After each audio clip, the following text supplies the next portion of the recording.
क्या देखते हैं वो? कोई मैसेज किया होगा, कोई मैसेज करता नहीं है बाबू। हम जैसे लोगों को कोई मैसेज नहीं करता, हमें क्या है, फोमो है। हमें लगता है कि कोई मैसेज आया होगा, कोई कॉल आई होगी, कुछ नहीं आता। राधे राधे।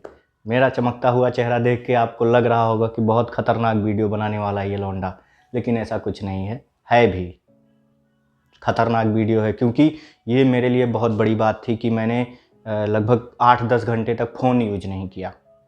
और जो आदमी ऐसे टिकट हरदम करता था, वो फ़ोन नहीं यूज किया। तो ये चीज़ मैंने कैसे कर ली और मैं इसको 24 घंटे तक कैसे लेके जाने वाला हूँ, और आप भी ये चीज़ कैसे लेके जा सकते हैं।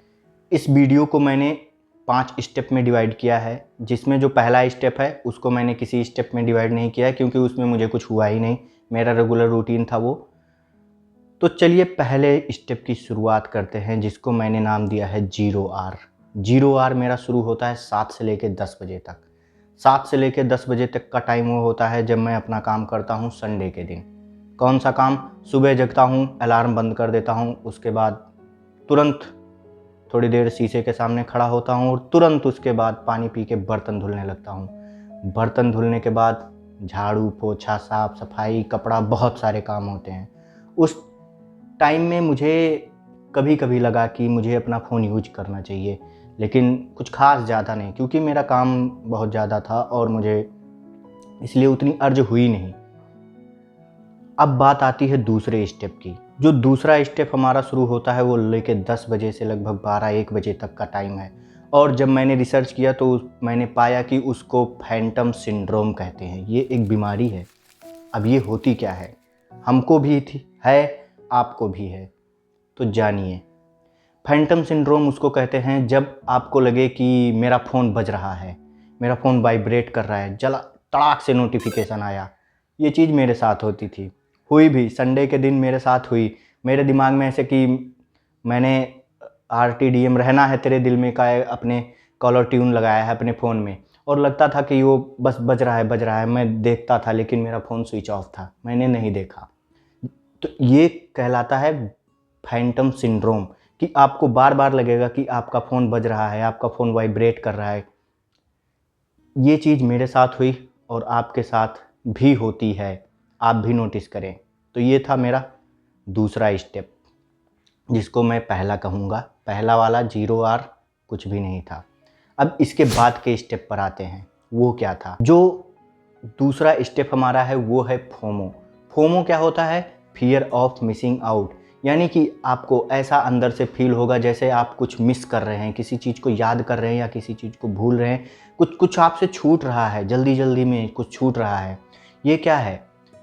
आपने कभी नोटिस किया होगा, मेट्रो में चलते होंगे या कहीं आप बैठे हों 10-15 लोगों के बीच में, तो आप देखते होंगे कि लोग फ़ोन निकालते हैं, फ़ोन पे ऐसे ऐसे स्क्रॉल करते हैं, व्हाट्सएप को खोलते हैं, जो मैसेज रीड कर चुके हैं वो मैसेज भी पढ़ते हैं, फिर स्टेटस पे आते हैं, स्टेटस को काटते हैं, इंस्टाग्राम ओपन करते हैं, इंस्टाग्राम भी खोलते हैं, कुछ भी नहीं आया होता, फिर फ़ोन रख देते, फिर खोलते, फिर देखते, फिर खोलते, फिर देखते। यही क्या देखते हैं वो? कि कोई मैसेज किया होगा।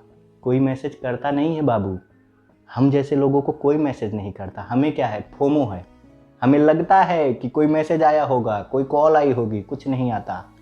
मेरे पास संडे के दिन कुछ भी नहीं आया था। घर वालों का कॉल आया मेरे पास शाम के 7 बजे। हालांकि मैंने 3 बजे अपना फ़ोन उठा लिया था, लेकिन 7 बजे कॉल आया। उसके बीच में किसी का मैसेज नहीं, कंपनी तक का भी मैसेज नहीं आया, ना ही किसी का कॉल आया। तो मुझे क्या था, फोमो था। आपको भी है फोमो। अगर आप भी इससे बचना चाहते हैं तो एक दिन ज़रूर ट्राई करें। अब इसके बाद का स्टेप देखते हैं। ये जो स्टेप है इसका नाम भी मैंने सर्च से ही निकाला है, एंजाइटी और रेस्टलेसनेस कहते हैं। एंजाइटी आपको पता है, रेस्टलेसनेस का मतलब क्या हो गया? अस्थिरता, यानी कि आप स्थिर नहीं रह पाते, आप चलते फिरते रहते हैं।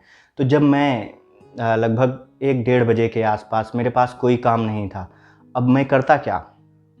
मैं इधर उधर घूम रहा हूँ। मेरे भैया मेरे साथ रहते हैं, वो कह रहे अबे क्या कर रहा है, क्योंकि मेरे पास कुछ काम नहीं था। मैं अपना ऐसे ऐसे सर घुमा रहा हूँ, ऐसे वैसे, मतलब कुछ भी कर रहा हूँ कि कैसे भी किसी भी तरीके से टाइम बीते। अब उस दिन मुझे उस टाइम पता चला कि मेरे पास अगर फ़ोन ना हो तो मेरे पास कितना वक्त रहता है।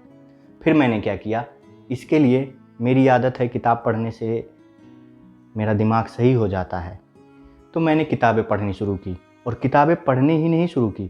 मैंने जब किताब पढ़नी शुरू की थी तो मैंने कुछ क्वेश्चंस नोट किए थे कि ये क्वेश्चंस के जवाब मुझे चाहिए। वो मुझसे ही सवाल था और जवाब भी मुझे ही देना था, लेकिन मैं उसका जवाब कभी नहीं दे पाया था क्योंकि मेरे पास हमेशा फ़ोन होता था हाथ में।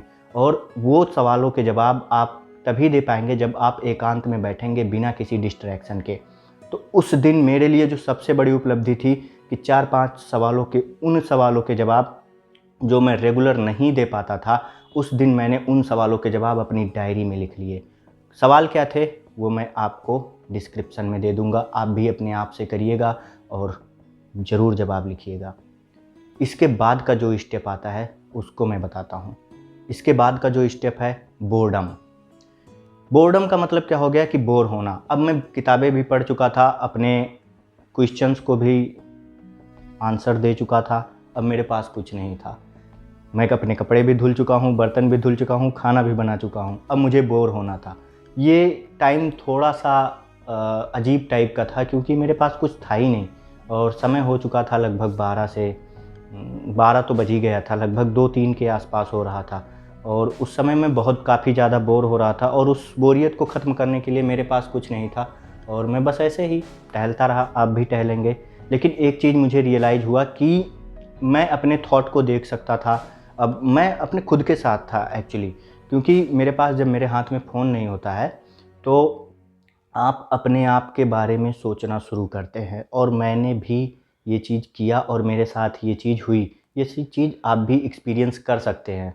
जब भी आप फ़ोन छोड़ेंगे आप अपने साथ होंगे, थोड़ी देर बहुत बुरा लगता है, बहुत ख़राब लगेगा, हाथ में ऐसे मतलब हाथ भगेगा, उधर भगेगा कि ये फ़ोन पकड़ लूँ, फ़ोन पकड़ लूँ। लेकिन फ़ोन को बैग में रखना, मैंने भी अपने बैग में रखा था ऑफिस वाले चेन बंद करके।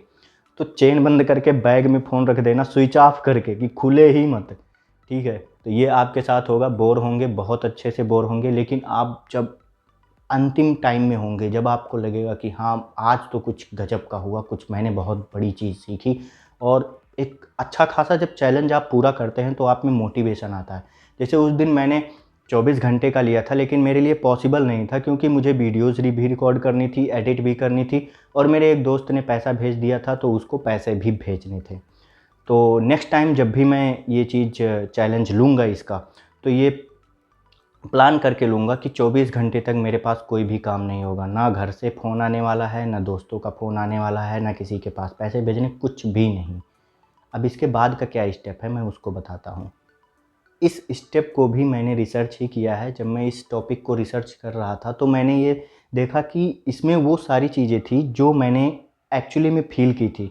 तो इसका नाम है रियलाइजेशन एंड प्रायोरिटीज़। रियलाइजेशन का मतलब क्या हो गया कि आप किसी चीज़ को रियलाइज़ करते हैं कि हमारे पास मैंने कितना वक्त बर्बाद कर दिया, हम किस चीज़ को प्रायोरिटी देते हैं।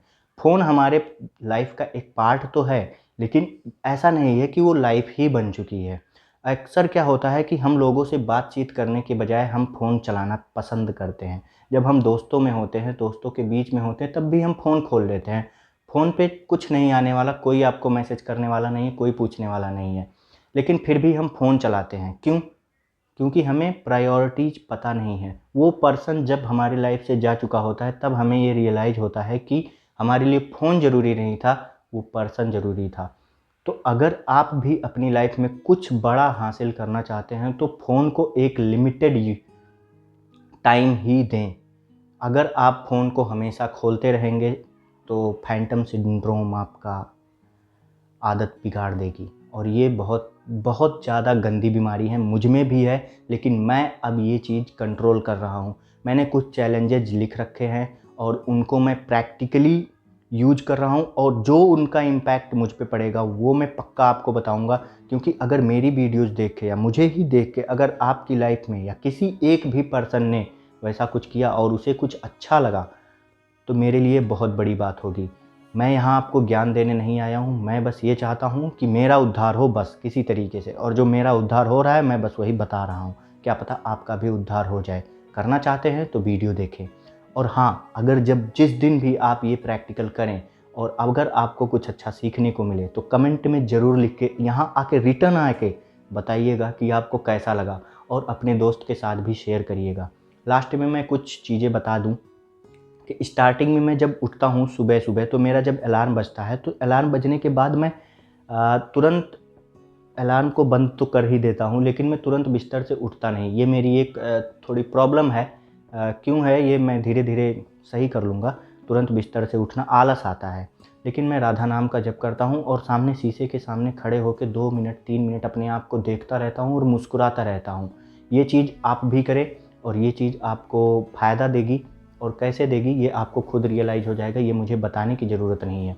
तो अगर आपको ये वीडियो अच्छी लगी हो तो पक्का शेयर करें, सब्सक्राइब करें और लाइक ज़रूर करें। और हाँ, अगर आप ये ट्राई करते हैं तो कमेंट में ज़रूर बताइएगा कि आपके साथ ये कैसे हुआ। बहुत बहुत धन्यवाद।